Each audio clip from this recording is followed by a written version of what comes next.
Olá, Deus abençoe a sua vida, Deus abençoe esse dia. Vamos ler mais 3 capítulos da Bíblia, vamos começar mais um livro, mais uma carta. Agora, a carta do apóstolo Paulo aos Gálatas. Essa carta ela é muito interessante, para alguns é a primeira carta do apóstolo Paulo. Existe aí uma divergência se foi Gálatas, se foi 1 Tessalonicenses, mas essa carta é uma carta profunda. Paulo também traz aqui alguns cunhos pessoais dele nessa carta. E o capítulo 1 de Gálatas, Paulo fala sobre o evangelho verdadeiro. Ele começa a carta dizendo assim: Paulo, apóstolo, enviado, não da parte de homens, nem por meio de pessoa alguma, mas por Jesus Cristo e por Deus Pai, que o ressuscitou dos mortos, e todos os irmãos que estão comigo, as igrejas da Galácia. Então, as igrejas da região da Galácia estão recebendo essa carta, e o verso 1 ao verso 5 nós temos a saudação de Paulo. Paulo se apresenta como apóstolo, enviado não por homens, mas enviado por Deus, que ele ressalta que Jesus morreu para nos libertar do presente século do mal. O verso de 6 ao 10, nós vamos ver a preocupação de Paulo com outro evangelho. Então, aqui do verso 6 ao 10, Paulo está dizendo: não há outro evangelho. Só existe um evangelho, esse que você está lendo comigo aqui na Bíblia. Qualquer coisa que for ensinado além disso, Paulo está dizendo, isso não é evangelho. Isso não é. Evangelho não é o que eu acho, não é o que eu penso, evangelho é o que está escrito. É o que está escrito.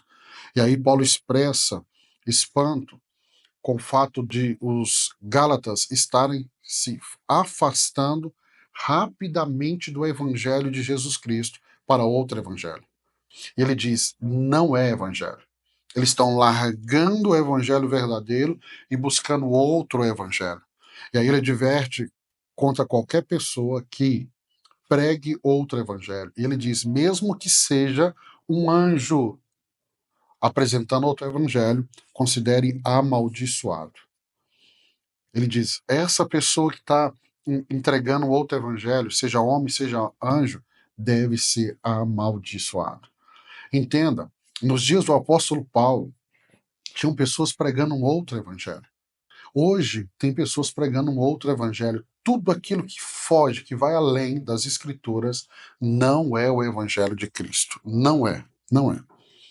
O verso 11 ao 24, Paulo vai falar da origem divina do evangelho de Paulo. Então, o que Paulo está escrevendo aqui, Paulo vai trazer a instrução, deixa eu ler o verso 11, Paulo fala do chamado dele, como Paulo foi chamado por Deus. Paulo diz assim, irmãos, verso 11, quero que saibais que o evangelho por mim anunciado não é de origem humana. Não recebi de pessoas alguma, nem me foi ele ensinado. Ao contrário, eu recebi de Jesus Cristo por revelação. Vocês ouviram qual foi o meu procedimento no judaísmo? Como perseguia com violência a igreja de Deus, procurando destruí-la? Aí ele vai aqui, ó, verso de número 17. Tampouco subi a Jerusalém para ver os que já eram apóstolos antes de mim, mas de imediato parti para a Arábia e voltei outra vez a Damasco. Depois de 3 anos, subi a Jerusalém para conhecer Pedro pessoalmente. Estive com ele 15 dias. Não vi nenhum dos outros apóstolos, a não ser Tiago, irmão do Senhor. Quanto aos que escrevo, ao que escrevo a vocês, afirmo diante de Deus que não minto. A seguir fui para as regiões da Síria e da Sicília. Eu não era pessoalmente conhecido pelas igrejas da Judéia, que estão em Cristo. Apenas ouvia dizer, aquele que antes nos perseguia, agora está anunciando a fé, que outros proclamavam destruir e glorificavam a Deus por minha causa.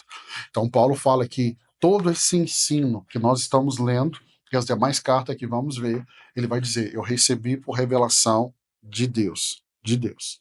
Vamos para o capítulo 2. Capítulo 2, Paulo fala sobre justificados pela fé. O verso 1, o verso 10, ele fala do encontro com os apóstolos em Jerusalém, com os líderes em Jerusalém. Paulo vai relatar sua visita, você vê que ele faz um breve resumo no capítulo 1 que eu li para vocês. Ele fala da visita a Jerusalém, onde apresentou seu evangelho aos apóstolos. Eles reconheceram sua missão aos gentios e lhe deram a mão direita da comunhão. Então ele fala, olha, o que eu estou ensinando para vocês, eu apresentei aos apóstolos. E eles ouviram e entenderam que o que eu recebi vem de Deus. O verso 15, o verso 11 e 14 aqui, verso 11 e 14, né? Verso 11 e 14, Paulo, aqui no capítulo 2, ele fala do confronto com Pedro em Antioquia. É o momento que Paulo vai repreender Pedro publicamente pela sua hipocrisia.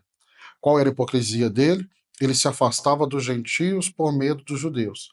E aí Paulo argumenta que a atitude compromete a verdade do evangelho. Não pode ser assim. O verso 15 ao verso 21, a justificação pela fé. Paulo afirma que ninguém, escute, ninguém é justificado pelas obras da lei, mas pela fé em Jesus Cristo. Olha como que ele começa o verso 15. Nós, judeus de nascimento e não gentios pecadores, sabemos que ninguém é justificado pela prática da lei, mas mediante a fé em Jesus Cristo. Assim, nós também cremos em Cristo Jesus para sermos justificados pela fé em Cristo e não pela prática da lei, porque pela prática da lei ninguém será justificado.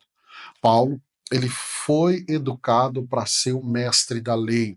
Então, quando Paulo, aqui, na carta aos Gálatas, ele fala da lei, ele fala com autoridade, porque ele viveu na lei, foi treinado na lei, mas ele encontrou Cristo, ele encontrou a graça. E aí ele fala que, e ele explica que quem morreu para a lei e vive para Deus, ele vive sendo crucificado em Cristo Jesus. Olha o verso 20, ele diz assim: fui crucificado com Cristo, logo, já não sou eu quem vivo, mas Cristo vive em mim. E esse viver que agora tenho na carne, vivo pela fé no Filho de Deus que me amou e a si mesmo se encontrou por mim. Ele vai nos lembrar do que nós lemos lá em Romanos, capítulo 3, 28, que a justificação é pela fé, não é pelas obras da lei. O capítulo 3, Paulo trabalha muito aqui sobre fé e a obediência da lei, sobre fé e a promessa. O verso 1 ao 9 do capítulo 3, verso 1 ao 9, ele fala da tolice de abandonar a fé pela lei. Paulo repreende os Gálatas por tentarem aperfeiçoar pela carne aquilo que começou pelo Espírito. E aí ele vai citar Abraão, que é este exemplo de fé, como exemplo de alguém justificado pela fé antes da lei.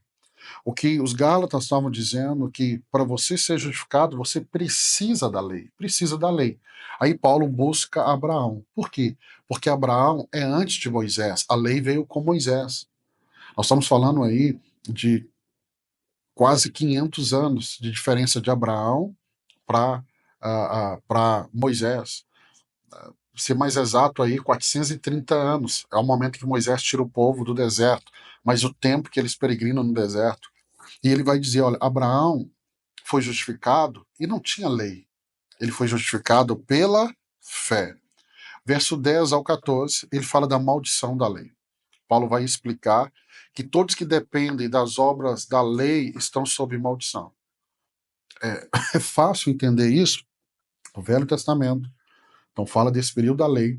A última palavra do Velho Testamento, o Velho Testamento termina com a palavra maldição.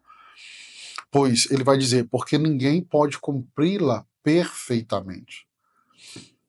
E aí ele diz que Cristo nos redimiu da maldição da lei, tornando-se maldição em nosso lugar. Ou seja, Cristo assumiu o meu e o seu lugar, para que eu e você não precisássemos aqui viver debaixo da lei. Lembrando que Jesus, ele cumpriu toda a lei fielmente. Que ele morre na cruz do Calvário para que eu e você não tenhamos a necessidade de viver debaixo da lei. O verso 15 ao 18, ele fala da promessa a Abraão. E a promessa de Abraão não foi anulada pela lei, dada 430 anos depois. Então, a lei não anulou a promessa dada a Abraão. Agora que a fé veio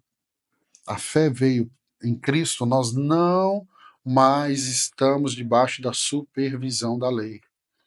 Então a lei cumpriu o seu propósito, de Moisés até Cristo.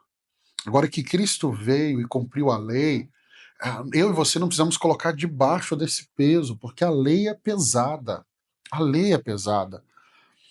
Então ele fala do propósito da lei, verso 19 ao 25, ele fala do propósito da lei. Qual é o propósito da lei? A lei foi dada para mostrar o pecado. Então ele está dizendo assim, por que que eu sei que eu pequei? Porque a lei me revelou que eu pequei.